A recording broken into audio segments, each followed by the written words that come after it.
Thanks for coming, everybody. I'm really excited about tonight because we're going to talk about some simple things that you can do if you have any blood sugar issues. So diabetes, it's a terrible condition. It's something that it's rampant, and we're going to talk a little bit about that. But it's affecting people that are younger and younger. And we're going to talk about type 2 diabetes because type 1 is a completely different animal. But a little bit about me. I do a lot of things. I'm an attorney and I'm a health coach, and my passion is about food and how you can achieve health through food. And food is actually one of my favorite subjects, and I love to eat food. And I love to eat tasty, delicious food. So a lot of people think if you have to eat healthy, you're going to sacrifice and you're not going to be able to enjoy your food, and nothing can be further from the truth. So diabetes. Here's a little snapshot, and this is from the CDC website. And about 1 in 11 people have diabetes. That's a huge, huge number, and it's growing. And 1 in 4 don't know that they have diabetes. So you may be experiencing symptoms that you might think are aging, and it's really diabetes. The cost of diabetes is massive. So $245 billion. And this is going towards medical costs, and it's also going towards like lost work and lost wages, so lost productivity. So that's huge. And medical costs for somebody with diabetes is about twice that of somebody that does not have diabetes. And the risk of death is 50% higher with somebody that's got diabetes. And it just doesn't stop there. There's so many different things that can happen if you have diabetes. So, this one. It's responsible for over 73,000 deaths a year, and this is an old number, so it's more than that now. And it decreases your lifespan by about 10 years. And that's pretty significant, especially when you're thinking about your loved one, you know, yourself, of course, but, you know, what if it's your parent or your spouse? 10 years, that's a long time. But one of the conditions and complications of diabetes is retinopathy.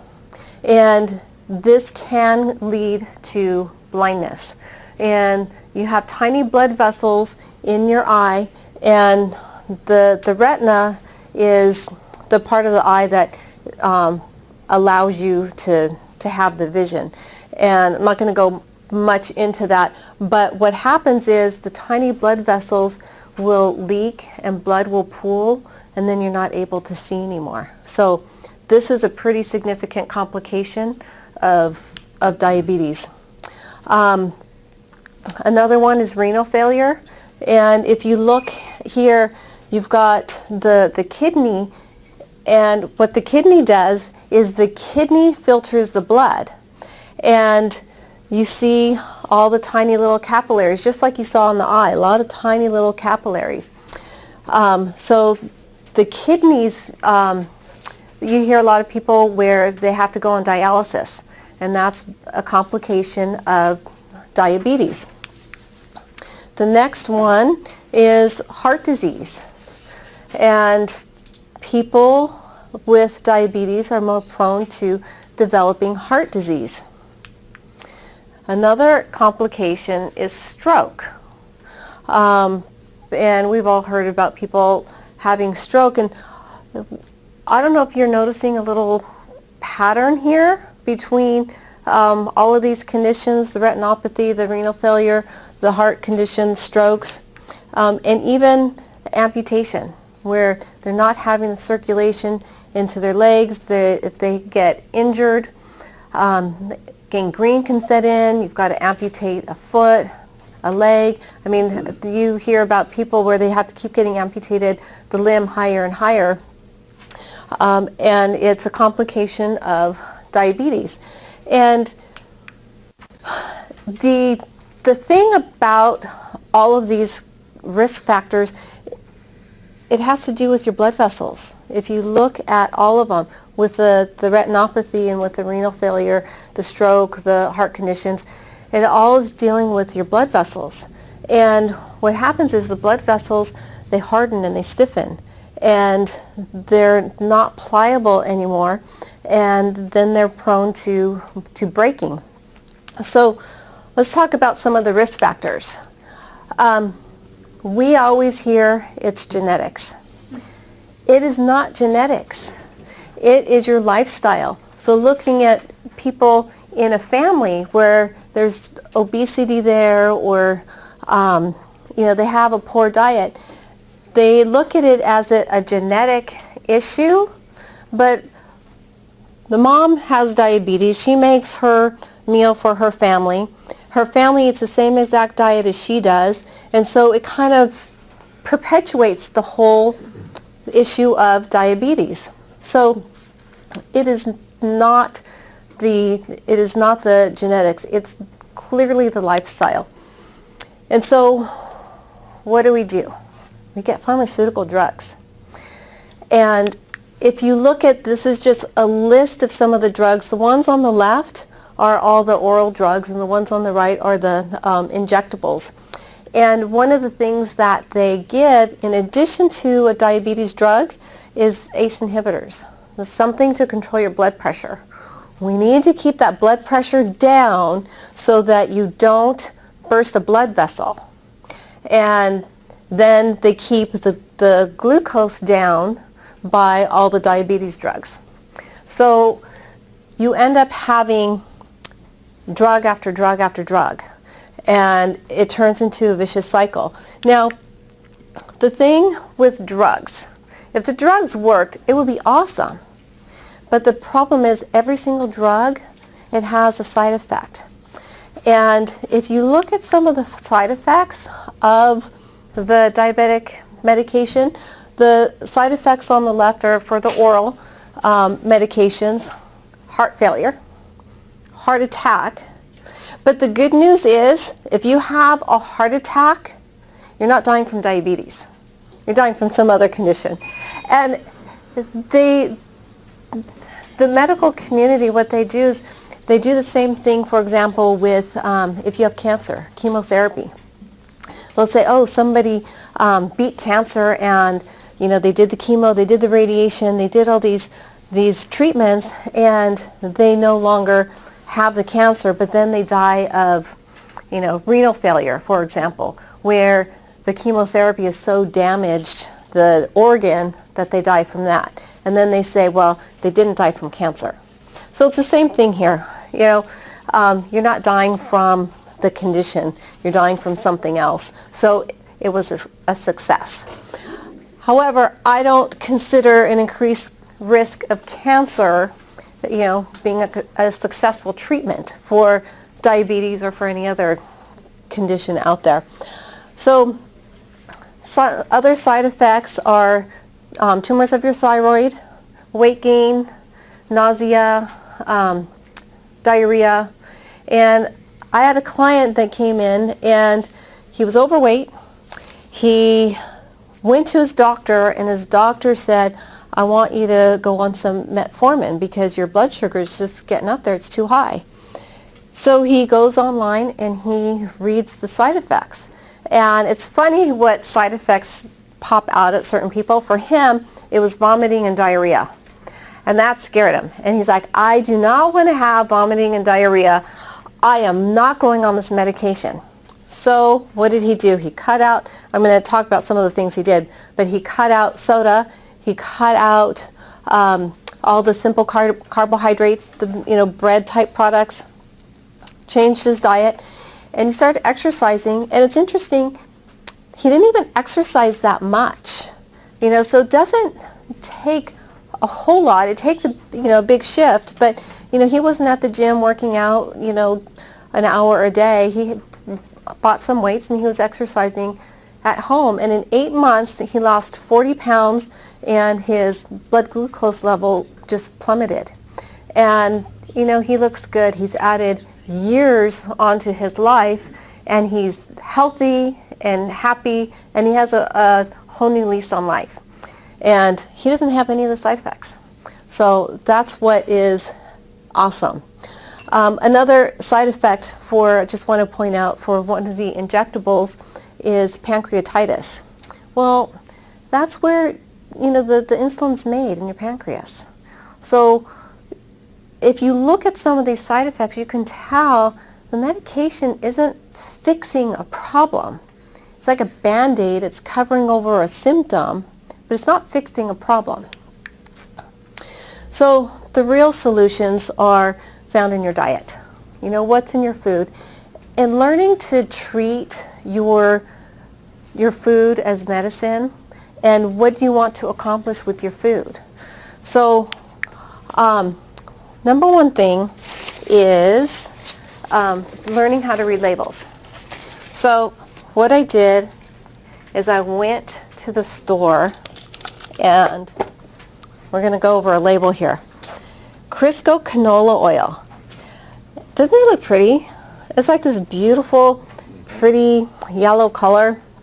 It looks really pretty. Now this one has to be a health food, right? Because it's omega-3 and DHA. And we all want omega-3 and DHA. So if you look at it, let's see. Some of the stuff that I love on here, they make a big deal that it's 0 cholesterol. So 0 cholesterol. Did you know that cholesterol is made in your liver? There's no vegetable product that I've ever come across that has its liver. So no vegetable products are going to have cholesterol.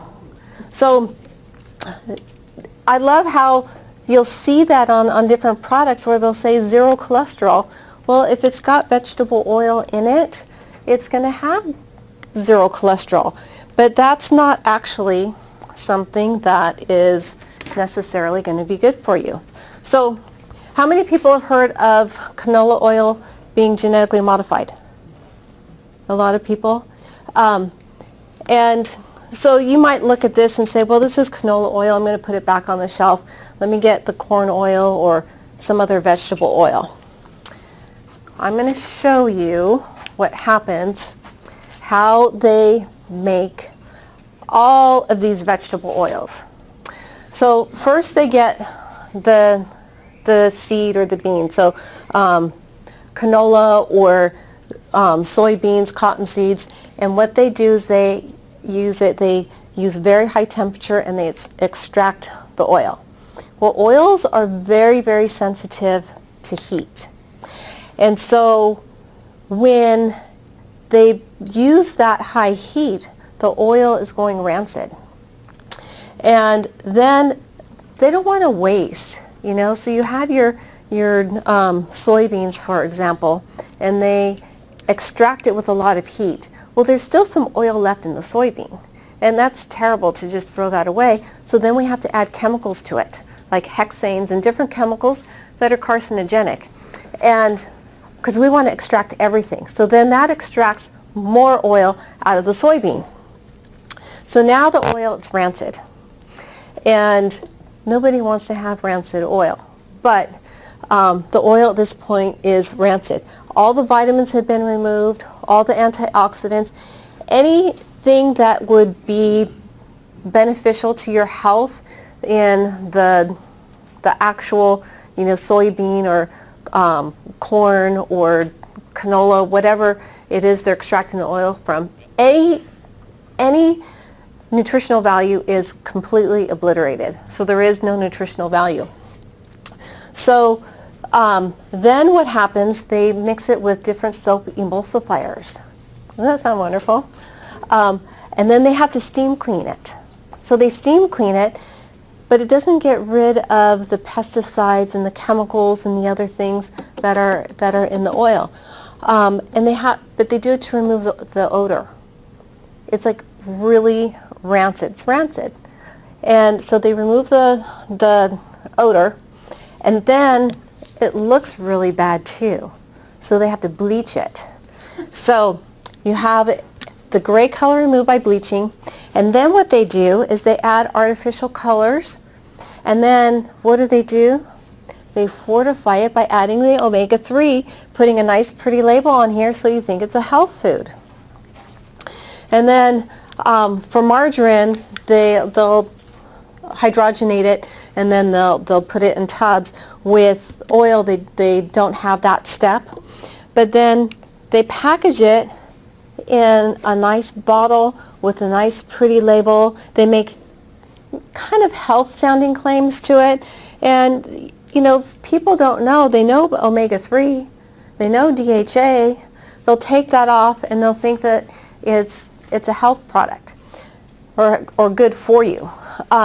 So this is what happens to all vegetable oils that are out there on the market.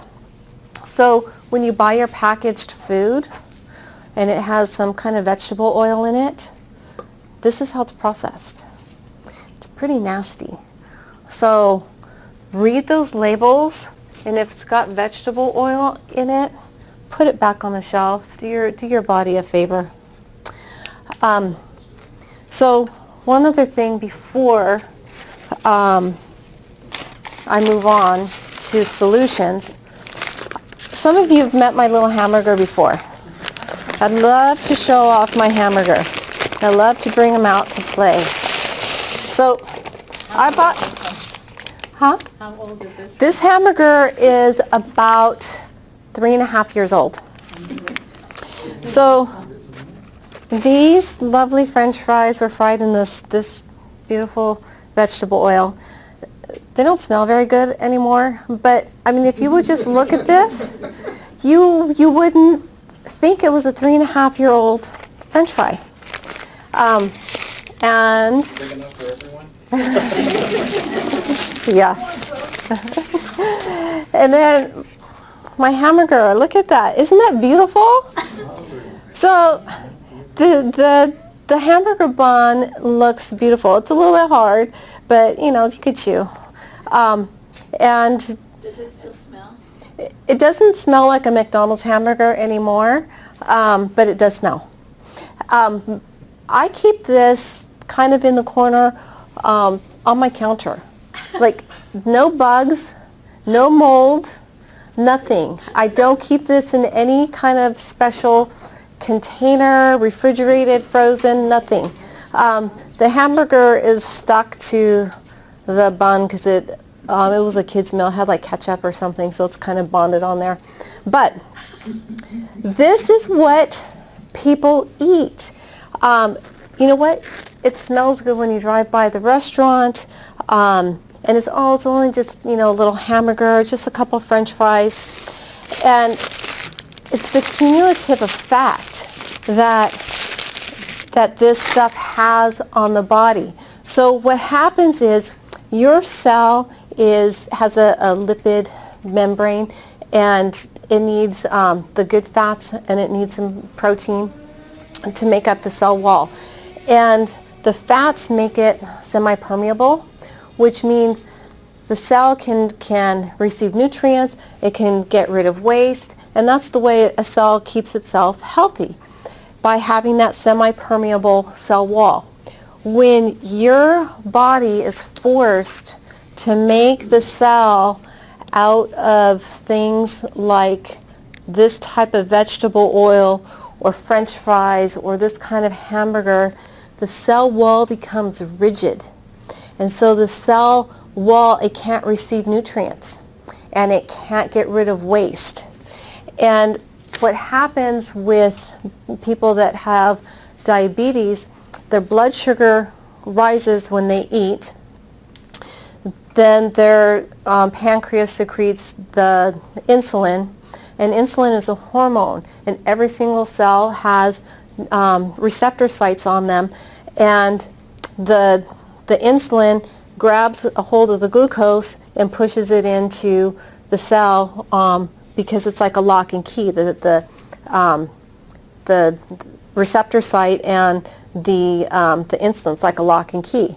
And so that's how the glucose gets into the cell.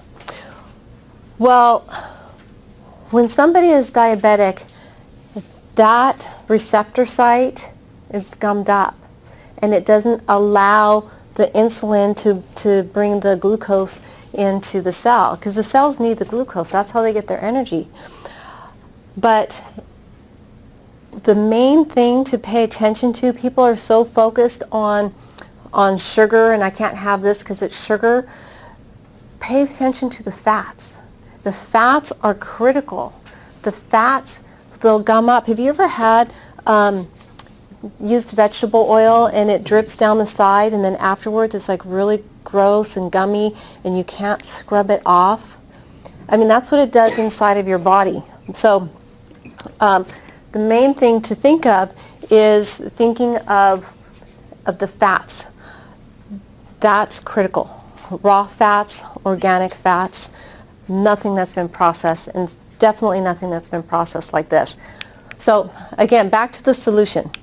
Rule number 1, if you don't know what's in your food, just put it back on the shelf. We need to get smart and we need to start reading the labels. When you look at this label, you know, omega-3 DHA, that's not what you want to look at. That's what they're showing you to say, here, buy me, buy me. You want to look at fine print. You want to look at the back. No matter what product it is that you're looking at, don't look at the front. That's the advertisement. Look at the back. Look at the actual ingredients so that you're a wise consumer and you're not duped and taken advantage of by, you know, these big manufacturing companies. Okay, rule number 2 is eating organic. That is so critical. When you eat conventionally grown food, all of that food has been sprayed with petroleum-based fertilizers and pesticides. And the plant absorbs all of that. And then you eat that, and your body doesn't know what to do with it. And especially if you have a condition such as diabetes, your body's a little bit more fragile. You need to really take care of yourself and build up the strength of each cell. I mean, start thinking of your body on a cellular level and start building up the strength of each cell by the food that you put in your body, because there's a cumulative effect. So if you eat a hamburger today and then tomorrow you go get some cookies off of the grocery shelf, and the next day something else, you know, a bag of chips, you know, you might think, oh, well, you know, having little random things here and there, it's not that big of a deal. But it is, because it's cumulative. So just be wise about your food choices. Okay, number 3, eliminating gluten from your diet. There's a lot of reasons to eliminate the gluten. First of all, the wheat today is different than the wheat of 40 years ago.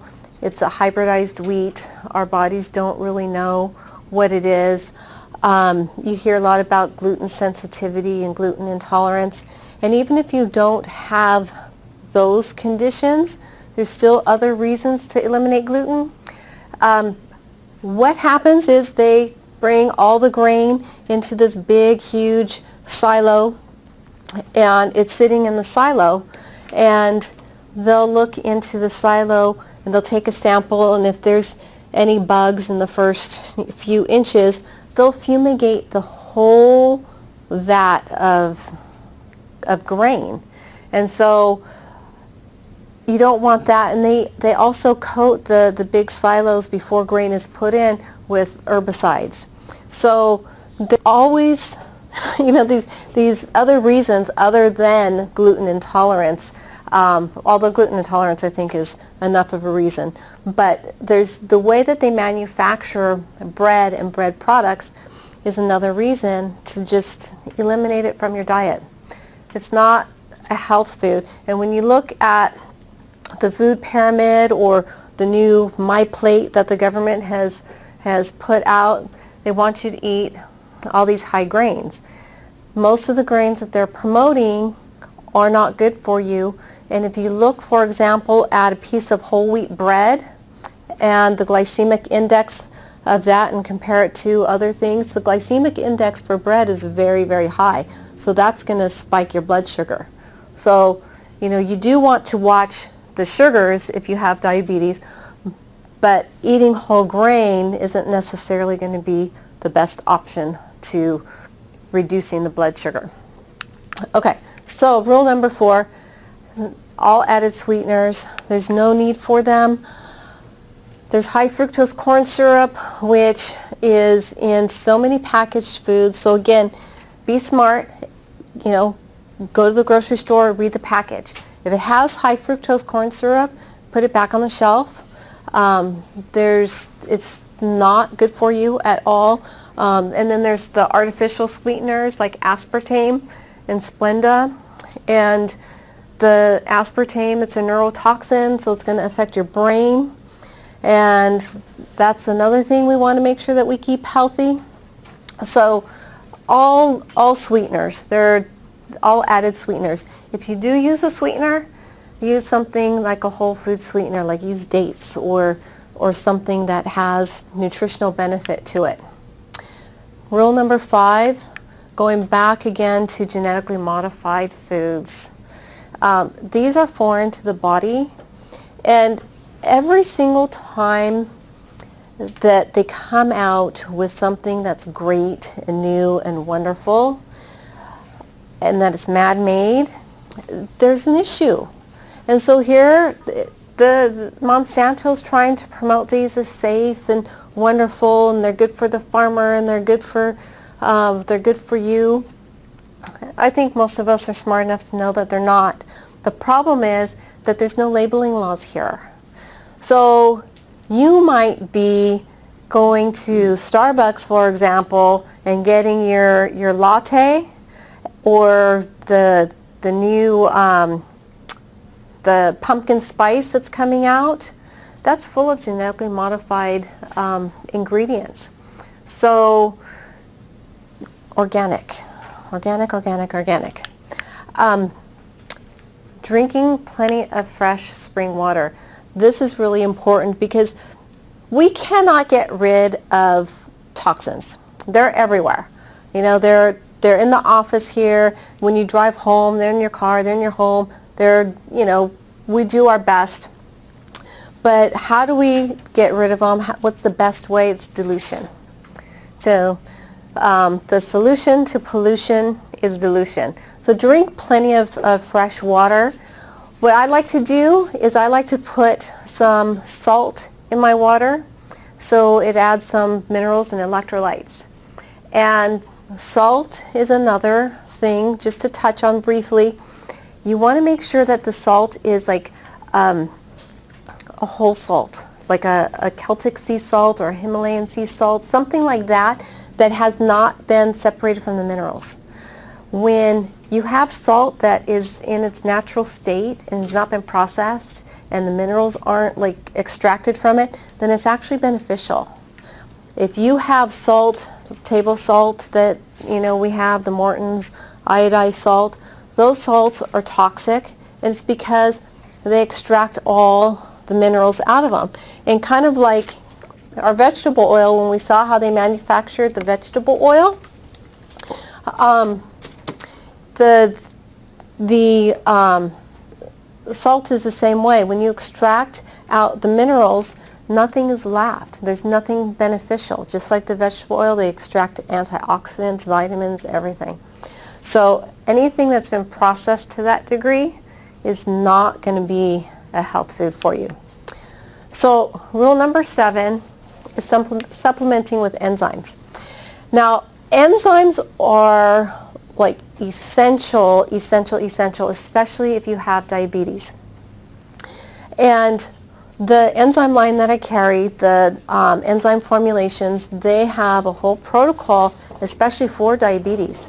And what it does is it helps on a cellular level to get rid of all that toxic buildup of the bad fats and the bad oils, and it helps to make your receptor sites on yourself, your insulin receptor sites, more sensitive. And that's what we want. We want your receptor sites to get more sensitive so you're not going to need any of the medication. And all of this can be done with diet. You know, this is nothing, you don't need to go run to a doctor and get put on ACE inhibitors and metformin and all sorts of medication. You know, looking at your food as medicine and kind of just being, you know, intelligent about it. How are we going to reverse engineer this and get the best diet possible for whatever it is that you're trying to address? Okay, so rule number 8, green leafy vegetables. Green leafy vegetables are just essential for a healthy diet. And a good way to get enough green leafy vegetables is having a smoothie in the morning, or, you know, whenever, but at least once a day. That way you can have all of them combined, you know, your day's worth of greens, or, you know, some people you're having a week's worth of greens compared to what they eat. So, but get that, because the greens are going to have the minerals. Your body needs the minerals to start repairing. It needs bioavailable protein, and green leafy vegetables have actually a high percentage of protein, and all of these work together to enhance the body's ability to heal. So the green smoothies are an awesome way to get your greens. Okay, an antioxidant rich diet. I think this is one of the biggest things that I promote. Antioxidants are the key to reducing inflammation. And when you have the hardening of the arteries and the blood vessels, that's because there's inflammation. And things like diabetes, it's an inflammatory diet that you're eating. Almost any condition that you look at, you know, autoimmune conditions and whatever it is are here, and they're rampant because everybody's eating a very high inflammatory diet. And the antioxidant rich diet just like it puts out the fire. So we need to eat the foods that are rich in antioxidants. Blueberries are wonderful. All berries are wonderful. Look for the deep, rich, beautiful colors. And they're really good too. So, and berries are actually pretty low glycemic. Even though they're sweet and they're tasty, they are pretty low glycemic. So pig out on your antioxidants. Rule number 10 is developing a healthy lifestyle. Don't stress out about this. Make a plan for your life. Work that plan, you know, for your diet. But don't stress out. Make sure you get plenty of sleep. Make sure that you exercise. Make sure that you take time to meditate and to pray and to laugh and to have fun, because those are all the things that make life worth living. And want to just show you a couple little things that you can do. You have some recipes, and I brought like a little snack mix that I made. You have a couple recipes. A lot of people ask me, especially people that have diabetes, because it's very clear that it's diet related. Like, what do I eat? You know, it's easy for them to go and get a candy bar or a little package of donuts or something. And so what I do, this white is, it's coconut.